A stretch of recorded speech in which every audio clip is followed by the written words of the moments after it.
شروع کرتا ہوں اللہ کے نام سے جو بڑا مہربان نہایت رحم کرنے والا ہے۔ دوستو، آج کی اس ویڈیو کے اندر میں آپ کو حضرت غازی عباس علمدار علیہ السلام کی شہادت کا مکمل واقعہ سناؤں گا، تو آپ سے گزارش ہے کہ میری ویڈیو کو آخر تک لازمی دیکھیے گا۔ جب مولا غازی عباس علمدار علیہ السلام نے دریا میں گھوڑا داخل کیا، دریا میں گھوڑا کو داخل فرما کر مشک بھر کے دائیں شانہ پر آویزہ فرمائی اور خیام کی جانب رخ فرمایا۔ عمر ابن سعد ملعون کے قریب بنی حنفیہ ملعون کا کئی ہزار کا دستہ کھڑا تھا۔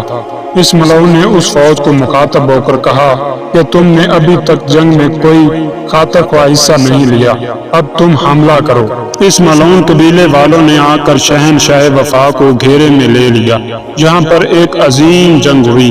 ایک مظلوم کے سر پر لاکھوں کا ہجوم تھا، کیونکہ یہ شجاعت کے مملکت کے صاحب تاج بادشاہ تھے، جہاں پر انہوں نے اپنے آخری حملے میں 450 ملعونوں کو اور دوسری روایت ہے کہ 503 ملعونوں کو فی النار کیا تھا۔ جناب غازی عباس کو ایک طرف جنگ کرنا پڑتی تھی تو دوسری طرف مشق کو بھی بچانا پڑتا تھا، اور ساتھ ہی ساتھ خیام کی جانب سفر بھی کرنا پڑتا تھا، کیونکہ وہ چاہتے تھے کہ کسی طرح پانی کی یہ مشق خیام تک پہنچ جائے، اس لیے وہ خیام کی طرف آہستہ آہستہ بڑھ رہے تھے۔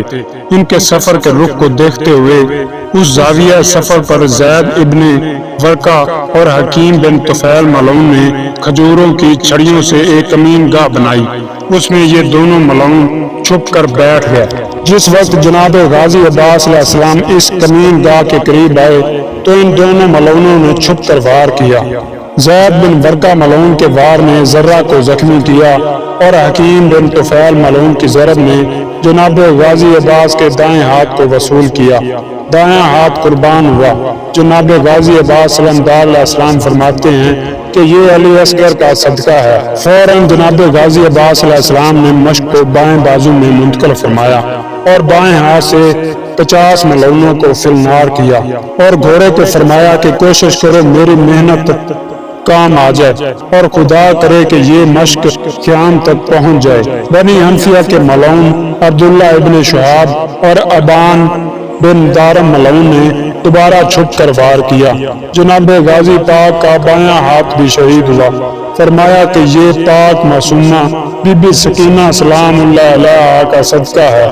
جناب غازی عباس علیہ السلام نے مشق کے تسمے اپنے منہ میں ڈالے اور کوشش کی کہ پانی پیاسوں تک پہنچ جائے۔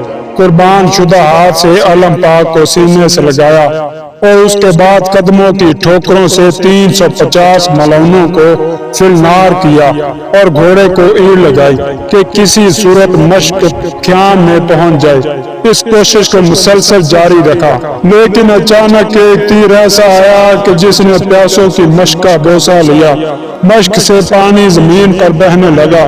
جس وقت جناب غازی پاک علیہ السلام نے مشق کے پانی کو بہتے ہوئے دیکھا تو فوراً گھوڑے کو روک لیا اور اس وقت تک روتے رہے کہ جب تک پانی مشق سے بہتا رہا۔ جس وقت مشق خالی ہو گئی تو پھر انہوں نے اپنے گھوڑے کا رخ خیام کی بجائے میدان جنگ یا دریا کی جانب موڑ دیا۔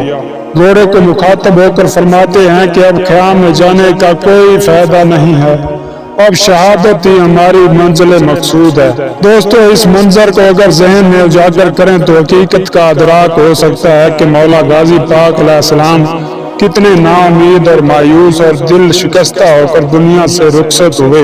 ایک 32 سال کا نوجوان ہے جس کے جسم عطر میں حیدری خون ہے اور شجاعت اور دلاوری کا پیکر ہے، کردگار وفا ہے، غیرت کا خدا بند وحد لا شریک ہے، جو مامور بالامام ہو کر نہتا میدان میں پانی لینے کے لیے تشریف لایا۔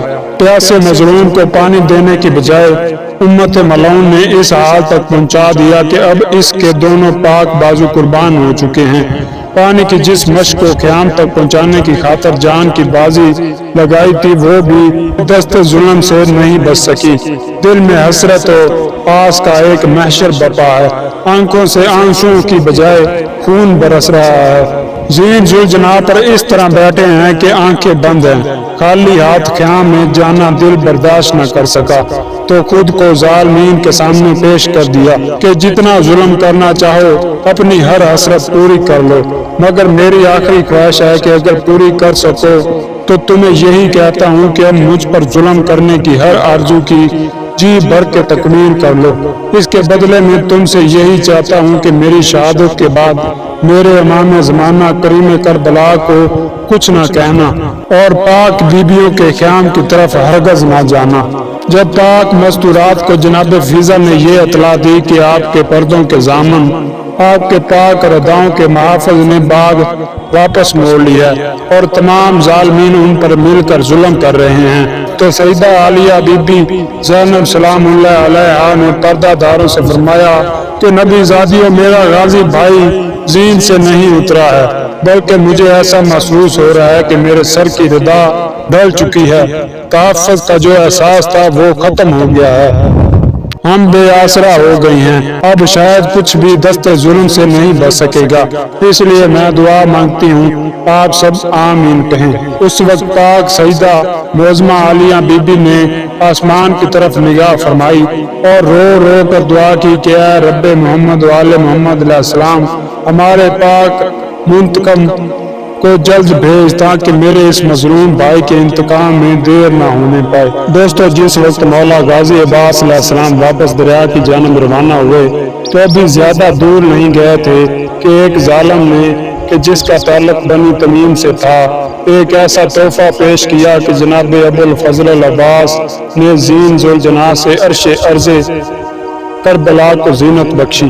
اس موقع پر ایک اہم بات یہ ہوئی کہ اس سے پہلے جتنے بھی ناصرین شہید ہوتے رہے، ہر شہید آخری وقت آواز دیتا تھا ادرکنی یا ابن رسول اللہ صلی اللہ علیہ وسلم، یعنی امام حسین علیہ السلام کو مدد کے لیے پکارتا تھا۔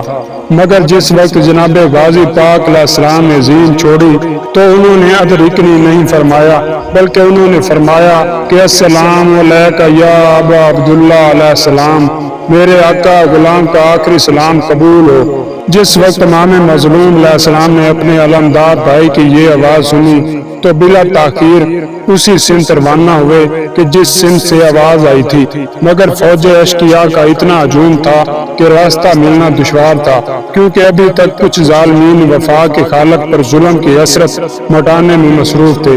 مولا کریم کربلا نے بارہا بلند آواز سے فرمایا کہ مجھے راستہ دو، میں اپنے وفادار بھائی کے پاس جانا چاہتا ہوں، مگر میدان میں ہر طرف اتنا شور تھا کہ کان پڑی آواز سنائی نہیں دے رہی تھی۔ امت ملونہ نے امام مظلوم علیہ السلام کے فرمان کی کوئی پرواہ نہیں کی، بلکہ ہر کوئی کردگار وفا پر ظلم کرنے میں لگا ہوا تھا۔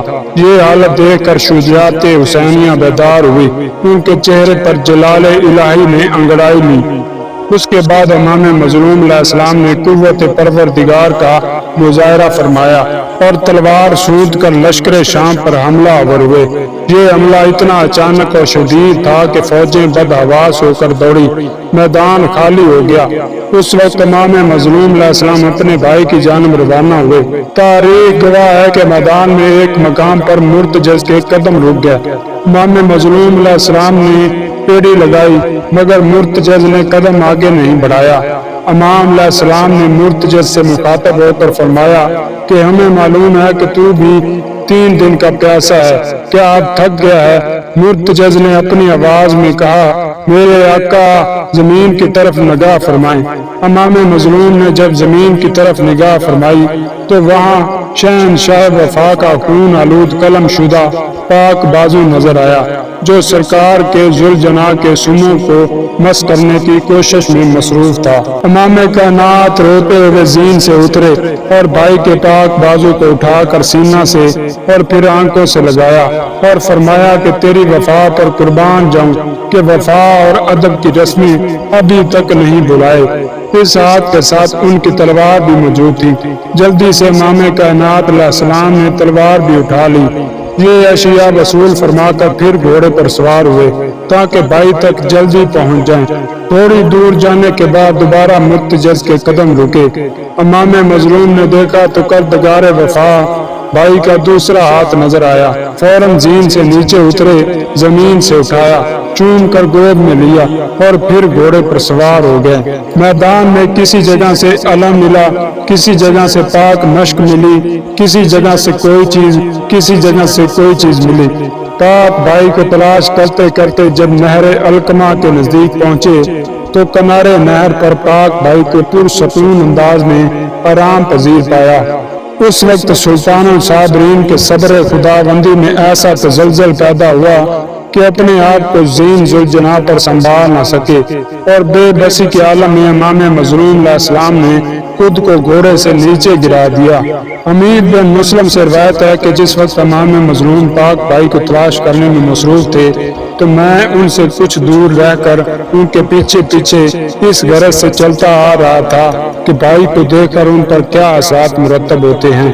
یہ کہتا ہے کہ جس وقت امام کائنات کی نگاہ جناب غازی علیہ السلام پر پڑی تو انہوں نے خود کو گھوڑے سے نیچے گرا دیا۔